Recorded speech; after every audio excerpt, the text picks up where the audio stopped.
ఒకసారి మీకు అందరికీ క్రీస్తు పేరిట ప్రత్యేక ధన్యవాదాలు తెలియజేస్తూ ఉన్నాం. దేవునికి అనుకూలమైన సొలొమోను ప్రార్థన అనగానే మనకందరికీ తెలిసిన విషయము. మనం ప్రతి దినము కూడా దేవునితో మాట్లాడే అనుభవాన్ని ప్రతి క్రైస్తవుడు కలిగి ఉండాలి. దేవుడు మనకి అవకాశం ఇచ్చాడు. దేవుడు మనకు అవకాశాన్ని అనుగ్రహించాడు. ఎప్పుడు దేవునితో మాట్లాడినా అది పగలే కానీ, అది ఉదయమే కానీ, అది రాత్రే కానీ, అది ఏ క్షణమే కానీ దేవుడితో మాట్లాడేటప్పుడు దేవుడు అనుక్షణం అనుదినం మన మాటలు వినాలని ఆయన సిద్ధపడి ఉన్నాడు. అటువంటి దేవునికి ప్రార్థన చేయడంలో, ఆ ప్రార్థన దేవుని సన్నిధికి చేరడంలో, ఆ ప్రార్థన అనుకూలంగా లేకపోవటం చేత మన ప్రార్థనలు మధ్యలోనే ఉండిపోతున్నాయి. గనుక క్రైస్తవులుగా మనము దేవునికి అనుకూలంగా ప్రార్థన చేయాలా, దేవునికి అనుకూలంగా దేవునితో మాట్లాడాలా. కనుక ప్రార్థనలో తగ్గింపు ప్రార్థనని, విధేయత గల ప్రార్థనని, మోకరించి ప్రార్థన చేయడమని, ఇలాగా ఎన్నో విధాలుగా మనం ప్రార్థనలో మనం దేవునితో మాట్లాడుతున్నాం. అయితే ఒకసారి మనము బైబిల్ గ్రంథానికి వచ్చినట్లయితే మొదటి రాజుల గ్రంథంలో సొలొమోను ప్రార్థన గురించి పిల్లలు చదివారు. మొదటి రాజుల గ్రంథం 3వ అధ్యాయము 7వ వచనంలో ఇది ఆయన చేసిన ప్రార్థన. నా దేవా యెహోవా,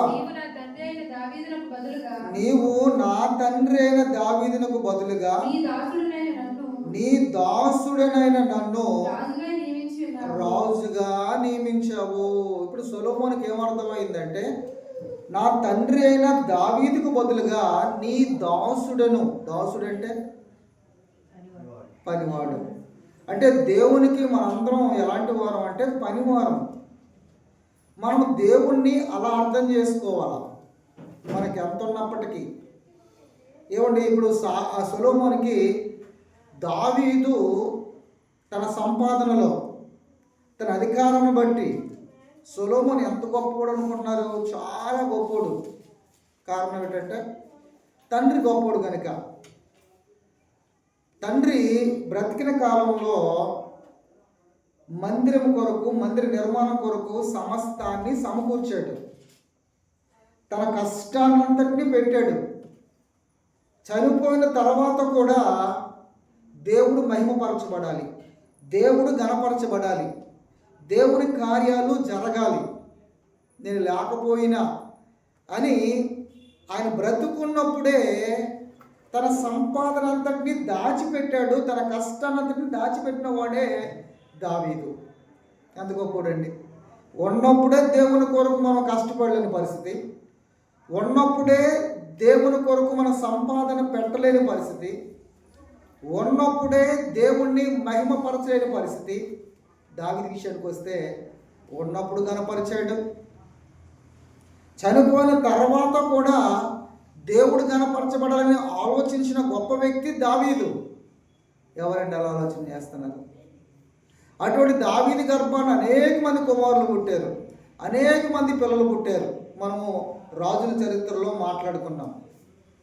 కానీ దావీదు తర్వాత అధికారానికి రావడానికి సొలొమోనుకి దేవుడు అధికారం ఇచ్చాడు. సొలొమోనుకి రాజుగా ఉండడానికి అధికారం ఇచ్చాడు. ఆ అధికారాన్ని బట్టి సొలొమోను ఎంత గొప్పగా దేవుణ్ణి కనపరుస్తున్నాడు. అయ్యా, నీ దాసుడును, నా తండ్రికి బదులుగా నీవు నన్ను రాజుగా నియమించావు. అది అధికారులకు నేను వచ్చానంటే అది నీవిచ్చిన దయ లేదా నీవిచ్చిన భిక్ష అని ఎంతగా దేవుని గురించి అవగాహన కలిగిన వ్యక్తిగా సొలొమోను కనబడుతున్నాడు? దావీదున్న కాలంలోనే దావీదు చనిపోయే ముందు దావీదు సొలొమోనును పిలిచి ఏమని బోధిస్తున్నాడో, ఏమని చెబుతున్నాడో మనకి మొదటి రాజుల గ్రంథం 2వ అధ్యాయంలో 1-2 వచనాలు చదివినట్లయితే మనకు అర్థమవుతుంది. దావీదునకు మరణకాలము సమీపింపగా అతడు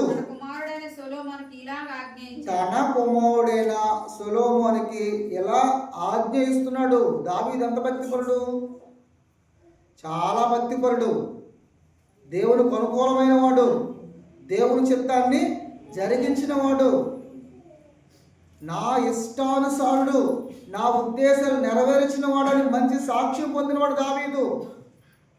అటువంటి దావీదు తన మరణకాలము సమీపించినప్పుడు, అంటే ఇక చచ్చిపోతాను, ఇక నా టైం అయిపోయింది, ఇక నా వయసు అయిపోయింది అని అర్థమైపోయింది. అతడు తన మరణకాలము సమీపింపగా తన కుమారుడైన సొలొమోనుకి కొన్ని ఆజ్ఞలు జారీ చేస్తున్నాడు. లోకులందరూ పోవలసిన మార్గమున నేను వెళ్ళిపోచున్నాను నాయన, నా టైం అయిపోయింది. అందరూ అలాగైతే మరణిస్తున్నారు, నేను కూడా అలాగే మరణిస్తాను, వెళ్ళిపోతాను నేను. కాబట్టి నీవు ధైర్యము తెచ్చుకొని నిబ్బరము కలిగి. చాలా సందర్భాల్లో తల్లిదండ్రులు ఉన్నంత వరకు మనం హ్యాపీగా ఉంటాం. కొంతమంది పిల్లలకి తండ్రి చనిపోయినప్పుడు, తల్లి చనిపోయినప్పుడు వారి పరిస్థితి చాలా దారుణంగా ఉంటుంది.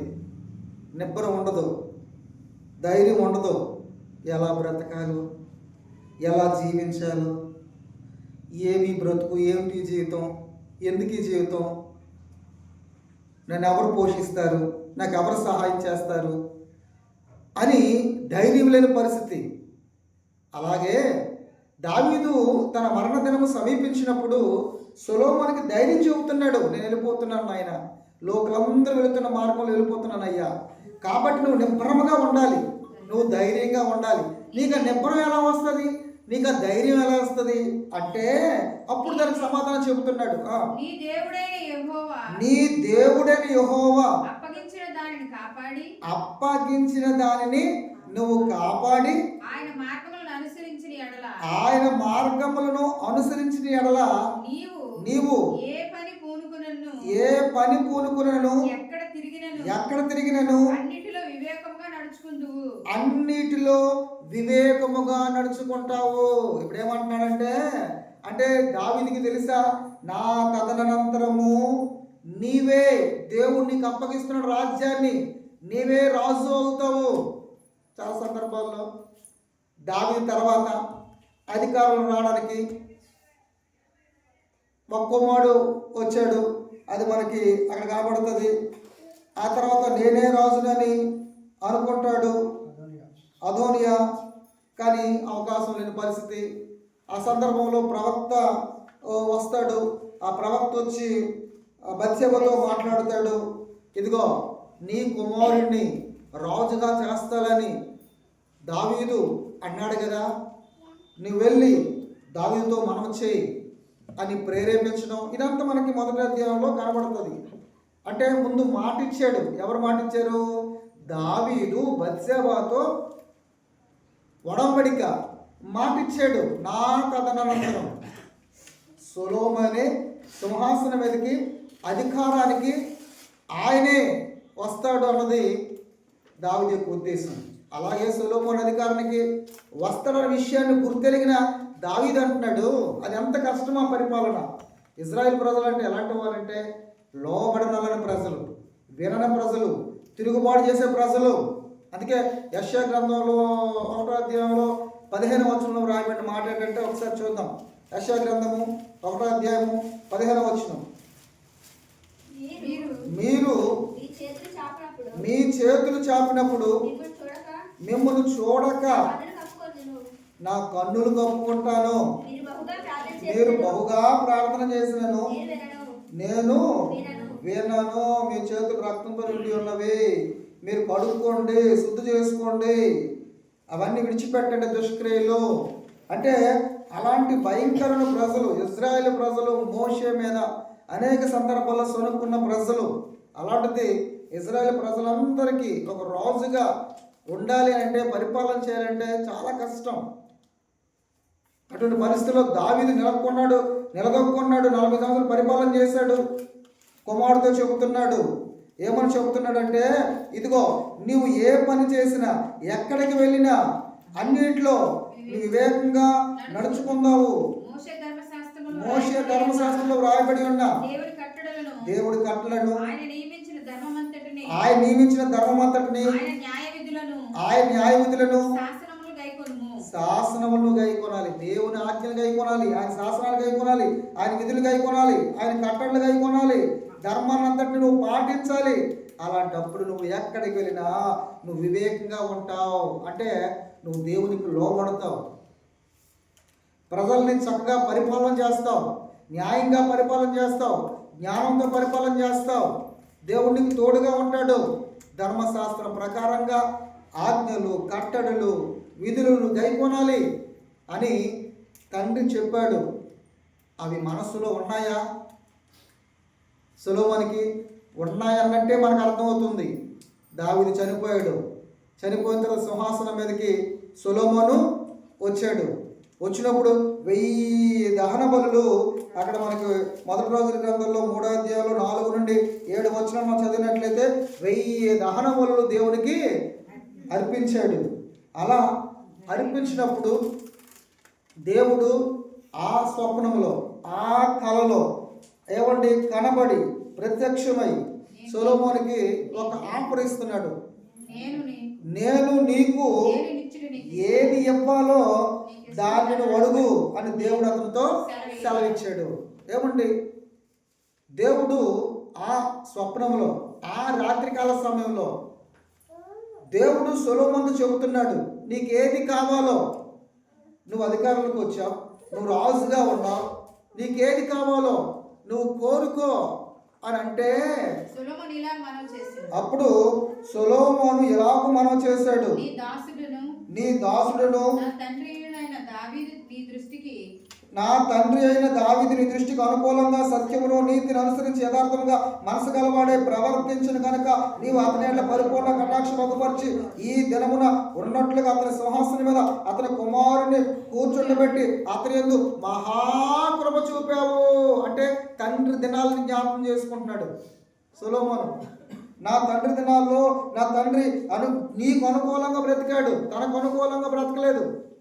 ఈరోజు మనం మనకు అనుకూలంగా ప్రార్థన చేస్తున్నాం, మనకు అనుకూలంగా జీవిస్తున్నాం. దేవునికి అనుకూలంగా అడిగేవారు లేరు, దేవునికి అనుకూలంగా ప్రార్థన చేసేవారు లేరు. మనందరం కూడా చాలా సందర్భాల్లో మన ప్రార్థనలు, లోకంలో అనేక మంది ప్రార్థనలు ఒక పెద్ద లిస్ట్ రాసుకుంటారు, 24 గంటల ప్రార్థన అంటారు. ఏమండి, ఆ ప్రార్థన చేయగానే అవసరాల కొరకు ప్రార్థన, మన అక్కల కొరకు ప్రార్థన, అలాగనే మన రోగాలు బాగవ్వాలని ప్రార్థన, మన కుటుంబం కొరకు ప్రార్థన, మన మేలు కొరకే ప్రార్థన. దేవునితో మాట్లాడేటప్పుడు అన్నీ మన స్వార్థాలే, అన్నీ మన అక్కర్ల కొరకే, అన్నీ మన దురుద్దేశంతోనే మాట్లాడుతున్నాం. దేవుని దగ్గరికి వచ్చి దేవునికి అనుకూలంగా దేవునితో మాట్లాడుతున్నామా? అలాంటి వారు కావాలని దేవుడు కోరుకుంటున్నాడు. కీర్తనల్లో 14:2లో మనకు రాయబడిన మాట ఏంటంటే, కీర్తనలో 14:2లో వివేకం ఉండాల. వివేకం కలిగి దేవుని వెదకువారు కలరేమని యెహోవా ఆకాశం నుండి చూచి నరులను పరిశీలన చేస్తున్నాడు. పరిశీలన పరీక్షిస్తున్నాడు. వివేకం, నా మాట వినేవారు కావాలా, నా చిత్తాన్ని జరిగించేవారు కావాలా, నాకు లోబడేవారు కావాలా, నాకు విధేయత కలిగిన వారు కావాలా. వివేకం, అవివేకం అంటే విననివారు, వివేకం అంటే వినినవారు, బుద్ధిమంతులు, జ్ఞానం కలిగిన వారు, వివేచన కలిగిన వారు, ఇలాంటి వారు దేవునికి కావాలి. అలాంటి వారి లిస్టులో ఒక దావీదు కనబడుతున్నాడు, అలాంటి వారి లిస్టులో ఒక సమూయేలు కనబడుతున్నాడు, అలాంటి వారి లిస్టులో ఒక అబ్రహాం కనబడుతున్నాడు. అలాగే ఇక్కడ సొలొమోను కూడా వివేకము కలిగిన వాడుగా దేవునికి ప్రార్థన చేస్తున్నాడు. ఎలా ప్రార్థన చేస్తున్నాడండి? వివేకం కలిగిన వాడుగా. ఎవరు ఈ రోజు కూడా దేవుడు అలాంటి వారిని కావాలని దేవుడు కోరుకుంటున్నాడు, వెతుకుతున్నాడు. మనకు అనుకూలంగా అవివేకంగా జీవించేవారు దేవుడికి అవసరం లేదు. వివేకంగా ఉండాలా. అక్కడ 7వ వచనం మనము చూడగలిగినట్లయితే అతని ప్రార్థన ఎలా ఉంది? సొలొమోను ప్రార్థన, నా దేవా యెహోవా, నీవు నా తండ్రిని దావీదుని బదులుగా నీ దాసుడైన రాజుగా నియమించి ఉన్నావు. అయితే నేను బాలుడును, కార్యములు జరుపుటకు నాకు బుద్ధి చాలదు. ఇంత పెద్దదైన నీ జనమునకు నేను న్యాయము చేయాలంటే నాకు జ్ఞానం లేదు, నాకు బుద్ధి లేదు, నాకు వివేకము లేదు. నీ జనులు విస్తరించి ఉన్నందున లెక్క పట్టుటకు వారి విశాల దేశమును తనిఖీ చేయటం అసాధ్యం, చాలా కష్టం. ఈ ప్రజలందరినీ న్యాయంగా పరిపాలించాలంటే, వివేకంగా పరిపాలించాలంటే నేను బాలుడను, నీ కార్యములు జరపడానికి నాకు బుద్ధి చాలదు, నాకు వివేకం లేదు, నాకు జ్ఞానం లేదు అని అంటున్నాడు. నీకేం కావాలంటే ఈయనేమని ప్రార్థన చేస్తున్నాడు? నీ ప్రజలకు న్యాయము తీర్చడానికి, నీ జనులకు నా తండ్రి రాజుగా నియమించావు, అతని తర్వాత అతని బదులుగా నన్ను రాజుగా నియమించావు, నీ దాసుడు నేను, నాకు బుద్ధి చాలదు, నాకు జ్ఞానం చాలదు అని అంటూ నీ ఇంత గొప్పదైన నీ జనములకు న్యాయం తీర్చగలవాడు ఎవడు తీర్చగలడు? పరిపాలన చిన్న విషయం కాదండి. ఈ మధ్యకాలంలో పరిపాలనలో ఎన్నో నుసుగులు, ఎన్నో తిరుగుబాట్లు, ఎంతో వ్యతిరేకత. సొలొమోను పరిపాలనలో ఎక్కడ వ్యతిరేకత లేదు, ఎక్కడ తిరుగుబాటు లేదు, ఏ రాజు యుద్ధానికి రాలేదు. 40 సంవత్సరాలు నెమ్మది.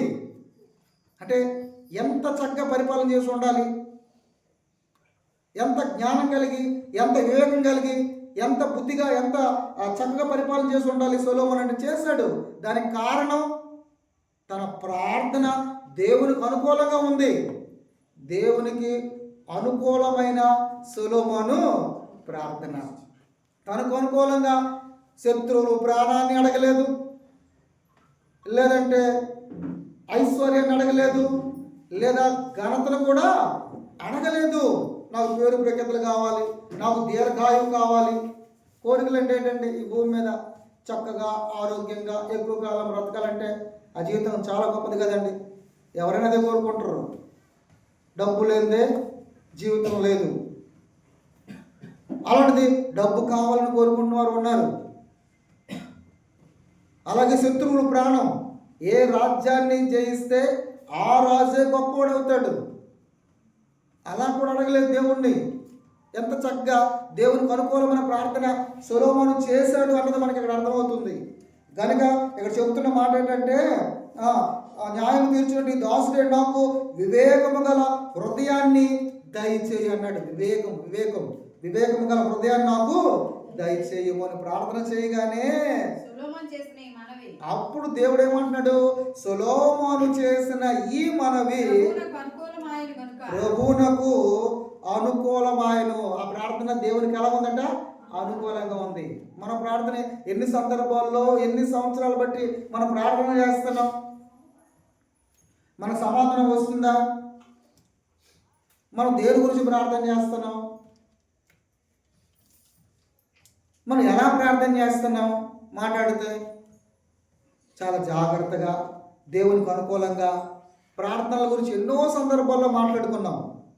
ఒక కలెక్టర్ గారి దగ్గరికి వెళ్తే ఎలా చేతులు కట్టుకొని, అవకాశం వస్తుందో రాదో తెలీదు, 2-3 దినాల ముందే మనము అప్లికేషన్ పెట్టుకోవాలి, ప్రాధేయపడాలి, అప్పుడు అవకాశం వస్తుంది. అది ఎక్కువ మాట్లాడితే పిల్లగొట్టుకుని బయట దోషం జరుగుతుంది. ఈరోజు మనము ప్రార్థన చేస్తే, మీరు బహుగా ప్రార్థన చేసినను నేను వినను. ప్రార్థన ఎంత చేసావు కాదు, ప్రార్థనలో దేవుని అనుకూలంగా నువ్వెంత చేసావు అన్నది దేవుడు చూస్తాడు. అంతే తప్ప కానీ ప్రార్థనాపరుడు గంట చేస్తే ప్రార్థన పరుడా, 24 గంటలు చేస్తే ప్రార్థన పరుడాలా? ఈ లోకానికి అలా అర్థమైంది. ఈ లోకానికి ఎలా అర్థమైంది? ఈ అమ్మ ప్రార్థనా పరురాలండి, ఈ అయ్యగారండి మంచి ప్రార్థనా పరుడండి. మనం అనుకోవడానికి ఇవి మనం అనుకోవడానికే. అందుకే ఇక్కడ ఎలా ఉంచి మనము బైబిల్ గ్రంథంలోకి వస్తే మనం మాట్లాడగలిగినట్లయితే, చూడగలిగినట్లయితే యెషయా గ్రంథం 59వ అధ్యాయంలో ఒక మాట. యెషయా గ్రంథం 59:1-2 వచనాలు. దేవుడు ఎప్పుడు కూడా మనం రక్షించడానికి ఎల్లప్పుడూ సిద్ధంగా ఉన్నాడు. ఎవరైతే ఆయన దగ్గరకు వస్తారని ఆయన ఎదురు చూస్తున్నాడు, ఎవరైతే వివేకం కలిగి ఉన్నారో వారిని పరీక్షిస్తున్నాడు.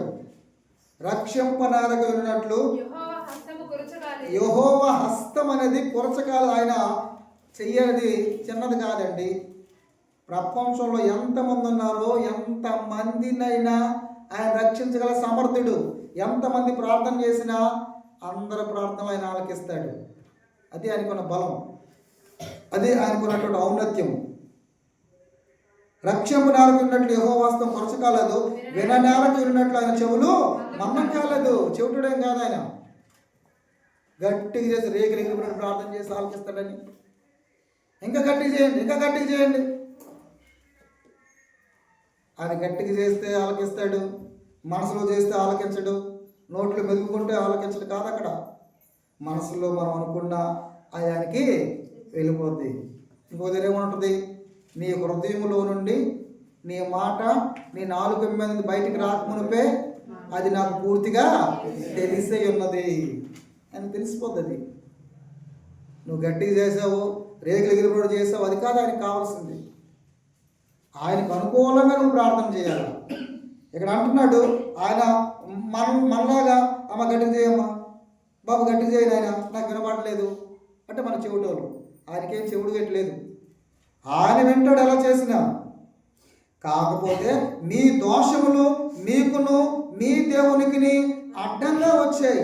నీ దోషాలు మీకును మీ దేవునికి అడ్డంగా వచ్చాయి. మీ పాపాలు ఆయన ముఖమును మీకు మరుగుపరచును కనుక ఆయన ఆలకింపక ఉన్నాడు. ఎంత చేసినా, 24 గంటలు చేసినా, బహుగా చేసినా, దీర్ఘకాల ప్రార్థన చేసినా ముందు మనం మారడం లేదు. మన పాపాలను మనం ఒప్పుకోవడం లేదు. మన అలవాట్లు మనం విడిచిపెట్టట్లేదు. కనుక ఎంత ప్రార్థన చేస్తే దానివల్ల ఏం ప్రయోజనం? ఆయన వినడం లేదు, ఆయన ఆలకించడం లేదు. చాలా సందర్భాల్లో చాలామంది ప్రార్థన చేస్తే వెంటనే దేవుడు ఆలకించాడు. దాని వెనక కారణం వారి జీవితాలు బాగున్నాయి, వారి ప్రవర్తన బాగుంది, వారు పశ్చాత్తాపం చెందుతున్నారు. దావీదు పాపం చేసేటప్పుడు అతడు తన పాపాన్ని ఒప్పుకున్నాడు. నాకు నీ రక్షణ మరలా నాకు కావాలి. రక్షణానందం దేవుళ్ళో ఉంటే ఆ ఆనందం వేరు. అది నాకు మరలా కావాలి. పాపం చేసేటప్పుడు అది వెళ్ళిపోయింది. మరలా నేను పాపాన్ని ఒప్పుకుంటున్నానయ్యా, నా రక్షణ ఆనందం నాకు కావాలి. ఎవరు వర్తిల్లుతారు? పాపాన్ని ఒప్పుకునేవాడే వర్తిల్లుతాడు, దాన్ని కప్పుకునేవాడు వర్తిల్లడు. ఆయన ప్రార్థన దేవుని దగ్గరికి చేరదు. కనుక ఇక్కడ ఏమండి, మన పాపాలే ఆయన ముఖమునకు మీకు మరుగుపరచిన కనుక ఆయన ఆలకింపక ఉన్నాడు. ఇప్పుడు సొలొమోను ఎంత చక్కగా ప్రార్థన చేయడానికి వెనక కారణం ఏంటంటే తండ్రి బోధించాడు, తండ్రి నేర్పించాడు. ధర్మశాస్త్రం ప్రకారంగా నువ్వు బ్రతకాలి, ఆజ్ఞను నువ్వు గైకొనాలి, కట్టలు నువ్వు గైకొనాలి, విధులను నువ్వు గైకొనాలి. నువ్వే పని చేసినా నువ్వు వివేకంగా ప్రవర్తిస్తావు. ఇప్పుడు పెద్ద రాజ్యాన్ని పరిపాలన చేయాలా అంటే అప్పుడు ఎలా పరిపాలన చేయాలో, ఎలా ప్రజలు నడిపించాలో, ఎలా న్యాయం తీర్చాలో సమస్తాన్ని దేవుడు నీకు తెలియజేస్తాడు. నువ్వు భయపడాల్సిన అవసరం లేదు. ధైర్యంగా ఉండు, నిబ్రమంగా ఉండు అన్న మాటను బట్టి అతడు దేవునికి ప్రార్థన చేయడం, దేవునికి బలులు అర్పించడం, ధర్మశాస్త్ర ప్రకారంగా జీవించడం నేర్చుకున్నాడు. కనుక మనము మన పిల్లలకి ఏమి నేర్పించాలా, మన పిల్లలకి ఏం తెలియజేయాలా? దేవుని వాళ్ళారా, సహోదరి సహోదరులారా, మనం ఏం నేర్పించాలండి? ఏం నేర్పిస్తున్నామండి? బైబిల్ గ్రంథంలో సామెతల్లో మనము చూడగలిగినట్లయితే ఒక మాట రాయబడ్డది. సామెతల గ్రంథంలో ఒక మాట ఓసారి చూడగలిగినట్లయితే 6వ అధ్యాయము 20 వచనం, సామెతలు 6:20.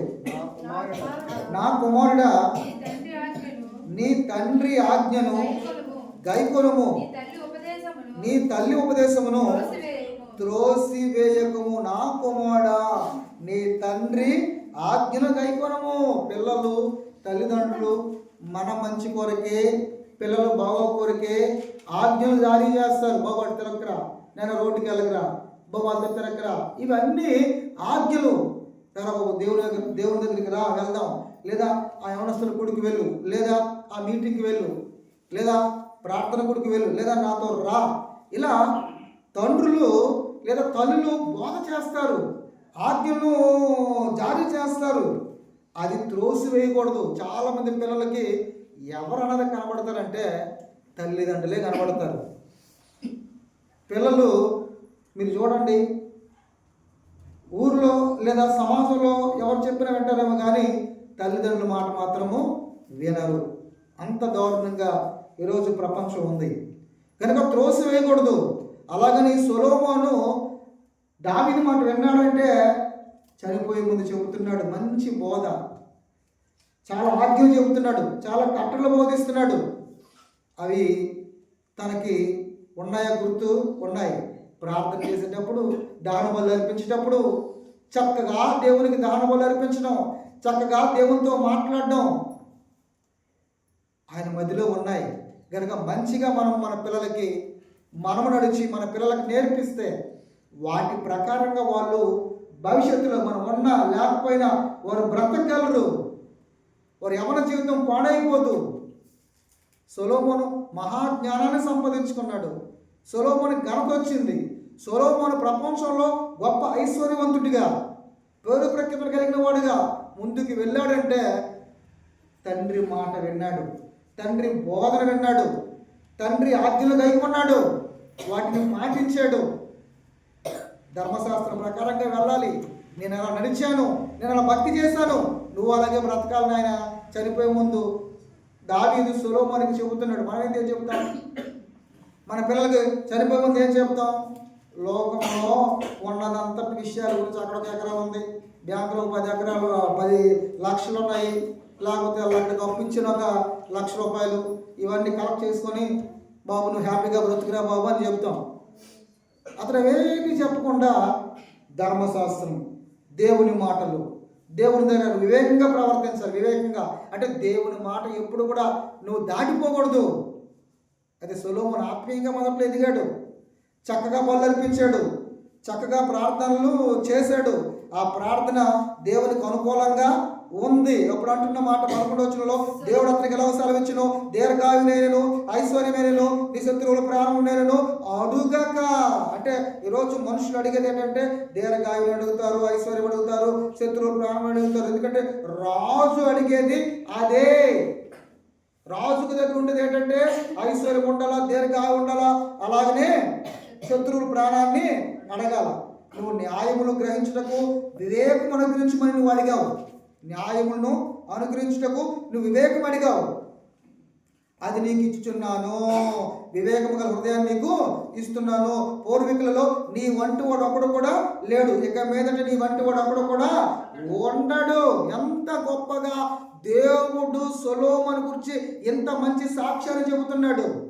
పూర్వకాలంలో నీ వంటి వాడు ఉండడు, ఇక మీదట కూడా ఉండడు.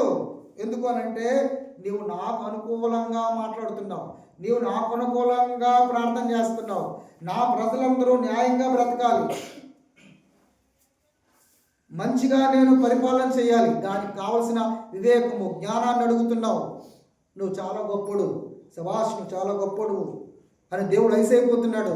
దేవుడు ఆశ్చర్యపోతున్నాడు. మరలా అంటున్నాడు రెండోసారి, మరియు నువ్వు ఐశ్వర్యమేనను ఘనతనిమ్మని అడుగుకపోయినను నేను వాటిని కూడా నీకు ఇచ్చేస్తున్నాను. నువ్వు అడగకపోయినా నేను ఇచ్చేస్తున్నాను. అలాగే అందువలన నీ దినములన్నింటిలో రాజుల్లో నీ వంటి వాడు అక్కడ కూడా ఉండడు, నీ వంటి వాడు అక్కడ కూడా ఉండడు. మరి సొలొమోను అంత గొప్పవాడేడా? నిజంగా అంటే రాజుల్లో అతని వంటి వాడు అక్కడ కూడా లేడు. అంత గొప్పగా ఆయన పరిపాలన, అంత గొప్పగా ఆయనకున్న ఘనత, అంత గొప్పగా ఆయనకున్న జ్ఞానం. ఆ శాప దేశపు రాజు ఒక దేశం నుండి ఈయన జ్ఞానాన్ని వినడానికి వచ్చి బహుమానాలు, కానుకలు ఇచ్చిందండి. కనుక దేవునికి అనుకూలంగా ప్రార్థన చేయడంలో సొలొమోను ముందున్నవాడిగా మనకు కనబడుతున్నాడు. మన ప్రార్థనలు దేవునికి ఎలా ఉన్నాయి? మన పాపాలు, మన దోషాలు అడ్డుగా వచ్చేస్తున్నాయి. అంటే మన పాప ఒప్పుకోలేదు, మన మనసులు మారడం లేదు, మన అలవాట్లు మారడం లేదు, మన క్రియలు మారడం లేదు. దేవుణ్ణి ఎంత అడిగితే ఏం ప్రయోజనం? ఎంత ఎక్కువగా ప్రార్థన చేస్తే ఏం ప్రయోజనం? ఆయన చేతులు మనం చాపేటప్పుడు ఆయన తన కన్నులు కప్పుకుంటున్నాడట. తన కన్నులు మనం చేతులు చాపేద్దాం అనగా మోకాలేసి ఆయన చేతులు కప్పుకుంటున్నాడట. ఆయన ఆలకింపుకున్నాడు. కనుక మనం మన పాపాలను ఒప్పుకుందాం. మనము మన జీవితాలను సరి చేసుకుందాం.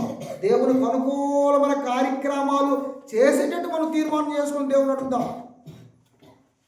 మనకి యేసు కూడా ఒకరు చెప్పిన మాట ఏంటంటే 6వ అధ్యాయంలో మనకు కనబడుతుంది, మీరు అడగక మునిపే మీకు అక్కరగా ఉన్నవేవో అవి నాకు తెలుసు. మీరు అడగక్కర్లే, మీకేముండవు నాకు తెలుసు. మీరు దేవుని కార్యాల విషయంలో, దేవునికి అనుకూలమైన విషయంలో మీరు ప్రార్థన చేయాలి. మీరు అడగాల. ఎవరండి సువార్త కొరకు ప్రార్థన చేస్తున్నారు? ఎవరండి సువార్తకు వెళ్తున్న ఆటంకాలు జరుగుతున్నాయి? సువార్త ప్రకటింపబడాలి. సువార్తలో ప్రతి ఒక్కరు కూడా ధైర్యంగా దేవుని పనులు ముందుకెళ్ళాలని ప్రార్థన చేస్తున్నారా? అందరూ ప్రతి ఆత్మ రక్షింపబడాలి, అందరికి సువార్త ప్రకటింపబడాలి, అందరూ నమ్మకంగా బ్రతకాలని ప్రార్థన చేస్తున్నారా? ప్రార్థన చేస్తే మన కోసమే, ప్రార్థన చేస్తే మన అవసరాల కోసమే, ప్రార్థన చేస్తే మన దురుద్దేశాల కోసమే, ప్రార్థన చేస్తే పెద్ద లిస్టే పెడతాం అక్కడ. దేవుని కొరకు ప్రార్థన చేస్తున్నాం. దేవుడు హిజ్కియాకు హిజ్కియాకు యెషయా ప్రవక్త చెబుతున్నాడు. ఏమని చెబుతున్నాడు? హిజ్కియా, నువ్వు మరణమగుచున్నావు, ఇక నువ్వు బ్రతకవు, నీ ఇల్లు చక్క పెట్టుకో. నువ్వు చచ్చిపోతున్నావు, నువ్వు అతిశయిస్తున్నావు, ఆ బబులోను రాజుకి అన్ని చెబుతున్నావు, నా ఘనతను పక్కన పెట్టేశావు. నేను నీకు ఘనతనిచ్చి, నేను నిన్ను కాపాడి, నేను నిన్ను రాజుగా చేస్తే ఇదంతా నా సంపాదనే, ఇదంతా నాదే నాదే నాదే అని చెప్పి బబులోను రాజు చెప్పుకుంటున్నావు కదా, నీ పని అయిపోయింది. నువ్వు మరణం అయిపోతున్నావు, నువ్వు చచ్చిపోతున్నావు. నీ ఇల్లు చక్క పెట్టుకొని యెషయా చెప్పి బయటికి వెళ్ళగానే ఇప్పుడు హిజ్కియా ప్రార్థన ఎలా ఉంది? 2 రోజుల గ్రంథం 20వ అధ్యాయంలో మనకి ఒక మాట కనబడుతుంది. యెహోవా కన్నీళ్ళు కార్చి గోడతోటి తిప్పుకొని, యెహోవా నేను యథార్థ హృదయుడినై సత్యముతో నీ సన్నిధిలో నేను ఎట్లు నడుచుకుంటున్నానో నీ దృష్టికి అనుకూలంగా. ఇప్పుడు హిజ్కియా ఎన్ని మంచి పనులు చేశాడు తెలుసా? యాజకులను ఏర్పాటు చేశాడు, మందిర పనులు చేయించాడు, మందిరాన్ని బాగు చేశాడు, మందిర కార్యక్రమంతో పని చచ్చిపోయాడు. అంటాడు అక్కడ, నీ దృష్టికి నేను అనుకూలంగా ఎలా ప్రవర్తించానో, సమస్తాన్ని ఎట్లు జరిగించానో కృపతో దయతో జ్ఞాపకం చేసుకోమని హిజ్కియా కన్నీళ్లు విడుస్తూ యెహోవాను ప్రార్థించాడు. అంటే నేను మంచి చేశాను కదయ్యా, సత్యాన్ని ఎలా అనుసరించుకున్నాయ్యా, నీకు అనుకూలంగా ఎలా ప్రవర్తించాను అది నీకు తెలుసు కదయ్యా అనగానే మరలా దేవుడు వెంటనే తన ప్రార్థన ఆలకించి యెషయా ప్రవక్త చెప్పడం, యెషయా ప్రవక్త వచ్చి నీకు మరలా 15 సంవత్సరాల ఆయుష్కాలము దేవుడు ఇస్తున్నాడు. అంటే దేవుని అనుకూలంగా మనం ప్రార్థన చేస్తే మన ప్రార్థన వెంటనే దేవుడు ఆలకిస్తాడా? ఆలకిస్తాడు. బైబిల్లో చాలా సందర్భాల్లో భక్తుల ప్రార్థన వెంటనే దేవుడు ఆలకించాడు. యెహోషువ ప్రార్థన, ఇలా ప్రార్థన గురించి చెప్పుకుంటూ పోతే ఎన్నో సందర్భాల్లో చక్కగా దేవునికి అనుకూలంగా దేవుని చిత్తాన్ని జరిగిస్తూ ఏమంటే వారు ప్రార్థన చేసి దేవుని నామాన్ని మహిమపరిచే దేవుని పిల్లలుగా వారు బ్రతికారు. మరి మనం ఏం ఎంచుకుంటున్నాం? ఎన్ని సంవత్సరాలైనా మన జీవితాల్లో దేవునికి అనుకూలమైన ప్రార్థన చేయాలన్న ఆలోచన పుట్టలేని పరిస్థితి, పాపాన్ని ఒప్పుకోలేని పరిస్థితి, పశ్చాత్తాపం చెందలేని పరిస్థితి, మా దోషాలను ఒప్పుకోలేని పరిస్థితి, తద్వారా మన ప్రార్థనలు దేవుని వద్దకు వెళ్ళలేని పరిస్థితి. సొలొమోను అంత గొప్పగా దేవునికి అనుకూలంగా బలులు అర్పించడంలో, పరిపాలన చేయడంలో, ప్రార్థన చేయడంలో అంత ఉన్నతమైన స్థానానికి వెళ్ళడానికి కారణం తండ్రి మాట విన్నాడు. తండ్రి బోధ త్రోసిపుచ్చేయలేదు, గైకొన్నాడు కనుక భవిష్యత్తులో అతని పేరు, అతని ఘనత, అతనుకున్న జ్ఞానం ఎంత గొప్పదిగా ఉందో, ఎంత గొప్పగా దేవుడు తనని హెచ్చించాడో, ఎంత గొప్పగా దేవుడు తనని నిలబెట్టాడో అది మనకు కనబడుతుంది. కనుక ప్రియమైన దేవుని పిల్లలారా, యవనస్తులారా, తల్లిదండ్రులకు లోబడి బ్రతకదాం. తల్లిదండ్రులు చెప్పిన మంచి విషయాల్ని గైకొందాం. ధర్మశాస్త్రం లేదా బైబిల్ని చదువుదాం. దాని ప్రకారంగా బ్రతకడానికి తీర్మానం చేసుకుంటే దేవుడు మన ప్రార్థన ఆలకిస్తాడు. దేవుడు మనల్ని బలపరుస్తాడు. దేవుడు మనల్ని ఘనపరుస్తాడు. దేవుడు మనకి వివేకాన్ని ఇస్తాడు, జ్ఞానాన్ని ఇస్తాడు, ఎలా జీవించాలో ప్రతిదీ నేర్పిస్తాడు. కనుక అలా ఉండాలని తెలియజేస్తూ ఈయన మాటలు ముగిస్తున్న సమయంలో మరి పిల్లలు ప్రార్థన చేస్తారు. చివరి ప్రార్థన ఆశీర్వాదంతో ముగించుకుందాం. పిల్లలు ప్రార్థన చేస్తారు.